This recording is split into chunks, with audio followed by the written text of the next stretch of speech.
नमस्कार, स्वागत है आपका अपने YouTube चैनल पर। तो साथियों, जैसा कि 2 दिन मैंने लाइव सेशन रखा था इवनिंग में, लाइव सेशन जो EMRS वाले विद्यार्थियों के लिए रखा था, आपको पता है कि आपकी ऑफिशियल आंसर की आ चुकी है और उसके बाद आपको ऑब्जेक्शन का जो टाइम दिया गया था वो कंप्लीट हो चुका है।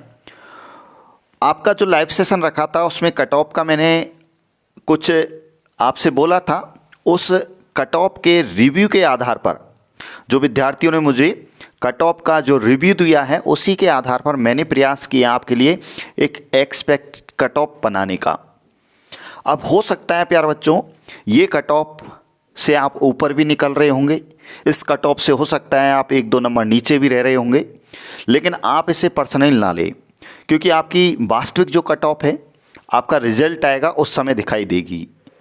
ठीक है, आपके मन में बहुत सारे प्रश्न हैं, उनको भी मैं लेने का प्रयास करूंगा, लेकिन आप इंग्लिश वाले विद्यार्थी, इंग्लिश TGT वाले विद्यार्थियों से मैं पर्सनली इस कट ऑफ के माध्यम से बात करना चाहूँगा कि आप के इतने अगर नंबर आ रहे हैं तो आप बिल्कुल सेटिस्फाई हो जाइए कि कहीं ना कहीं आप सिलेक्शन की दौड़ में हो, कहीं ना कहीं आपका चयन होने के पूरे चांस है।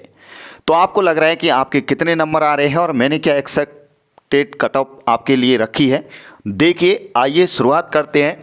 तो प्यारे बच्चों, इंग्लिश TGT कट ऑफ 2023 का आपका जो पेपर लगा है उसके संदर्भ में मैं बात कर रहा हूँ। TGT cut off EMRS TGT all post की अगर मैं बात करूँ तो साथियों, ऑल पोस्ट जो थी आपकी वो साथियों थी 5660।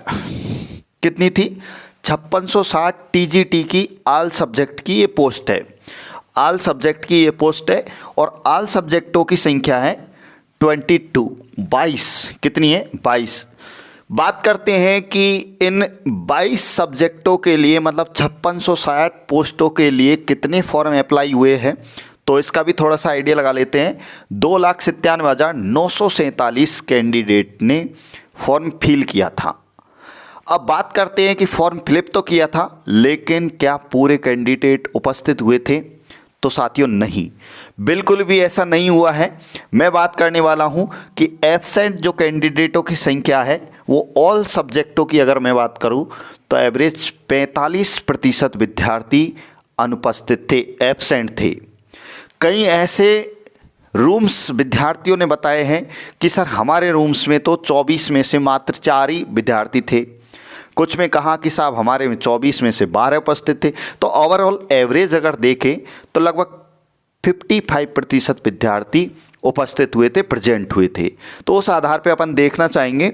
अब मैं बात करने वाला हूं कि इंग्लिश सब्जेक्ट की अपन बात करेंगे तो लगभग 40 के लगभग इसमें स्टूडेंट कैंडिडेट हो सकते हैं।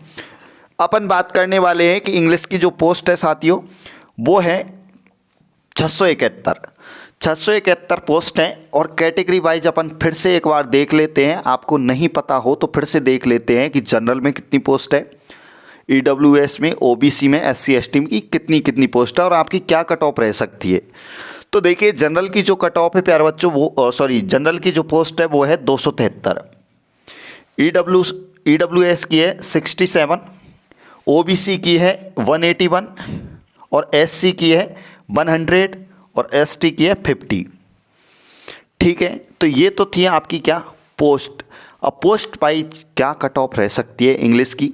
अब इंग्लिश की मैं आपको बता दूं कि क्वालिफाई का तो ऐसा कोई सीन में प्रॉब्लम नहीं आई होगी, क्योंकि इंग्लिश वाले विद्यार्थी है तो बड़े आसानी से उन्होंने क्वालिफाई कर लिया होगा।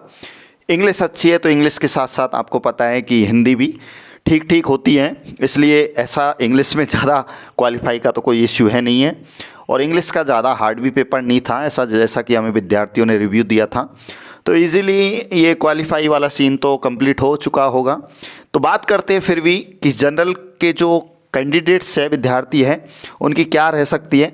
तो मेरे अकॉर्डिंग 84 से 86, अगर 120 मार्क्स अगर मैं बात करूं, 120 में से अगर 84 से 86 के बीच में अगर बन रहे हैं तो बिल्कुल वो कन्फर्म है, वो पूरी तरह से सिलेक्शन की दौड़ में है। EWS की अगर मैं बात करूं तो 70 से 74 के बीच में अगर कैंडिडेट के आ रहे हैं तो निश्चिंत हो जाइए। ओबीसी की अगर मैं बात करूं तो 75 से 80 के बीच में अगर आ रहे हैं तो आपको भी घबराने की ज़्यादा ज़रूरत नहीं है। उसके बाद अगर मैं बात करूं एससी की, तो एससी के 65 से 70 के बीच में अगर आ रहे हैं तो आपको भी टेंशन लेने की ज़्यादा ज़रूरत नहीं है। एसटी की मैं बात करूं प्यारे बच्चों तो 60 से 65 के बीच में अगर आपके बन रहे हैं तो आपको भी घबराने की ज़रूरत नहीं है। अब ये इतने मार्क्स आना, इतना लाना भी एक बहुत बड़ी बात होती है। तो इतने अगर आपके आ रहे हैं तो आपको ज़्यादा टेंशन लेने की ज़रूरत नहीं है। और ये ही मुझे ज़्यादातर विद्यार्थियों का रिव्यू था, हाईएस्ट यही रिव्यू चल रहा है। और इतने अगर आपको आ रहे हैं तो आप जो है बेफिक्र रहिए। और हो सकता है कि मेरी कट ऑफ से आप जो है सेटिस्फाई भी ना हो सकता है आप सेटिस्फाई भी हो, इसलिए आप इसे अपने दिल से ना लें, ठीक है ना, दिल से ना लें, सबसे बड़ी बात है। क्योंकि ये एक आइडिया होता है और बच्चों के रिव्यू के आधार पे जो मैंने कोई पोल के माध्यम से नहीं लिया है, पोल पे तो कोई कुछ भी कर देता है, लेकिन मैंने जो लाइव सेशन रखा था उसके आधार पे मैंने ये कट ऑफ बनाने का प्रयास किया है। ठीक है, तो प्यारे बच्चों, अगर आपको मेरी बात समझ में आई हो तो आई होप, आशा करता हूँ ये बात आपको जमी हो, तो वीडियो को लाइक कर सकते हैं। और आगे भी आपके साथ में मैं बना रहूं, उसके लिए आप मेरे YouTube चैनल को, आपके YouTube चैनल को सब्सक्राइब कर सकते हैं। जय हिंद, जय भारत।